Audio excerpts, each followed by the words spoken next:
धूपदाणी आहे. हा. हे वुडन मध्ये येते. ह्याच्यामध्ये आपण धूप कप लावू शकतो. हे ब्लॅक मध्ये मेटल मध्ये येतं. हा. ह्याच्यामध्ये धूप प्लस कापूर आपण जाळू सुद्धा शकतो आणि कोळशावरती धूप सुद्धा टाकू शकतो. ब्लॅक वाला तर दिसणार नाही ते. हा, काळा असल्यामुळे ते त्याचा कलर वगैरे जाणं असं काही यायचं नाही. प्लस याच्यामध्ये थोडं मीडियम मध्ये सुद्धा हे काढलेलं आहे. हे मीडियम साईज मध्ये आहे. आणि प्रत्येक याचा आपण असं फोल्डेबल आहे. ठेवू शकतो. जर आपण धूप कप देवाऱ्यामध्ये जागा होत नसेल तर हे काढून सुद्धा ठेवू शकतो. जेव्हा आपल्याला मॉर्निंगला फिरवायचं असेल घराभोवती हे लावला आपण फिरू सुद्धा शकतो. त्याच्यामध्येच हे एक मोठं सुद्धा काढलेलं आहे. ह्याच्यामध्ये खूप कोळसा खूप धूप आपण टाकू शकतो.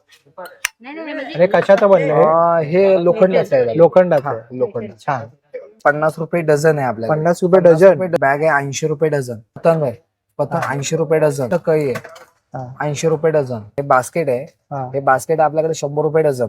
बॉटल शेप मध्ये काढलेले फक्त 120 रुपयाला डझन. बास्केट प्लस बॉटल आणि फूड हे 200 रुपये डझन. 9867061703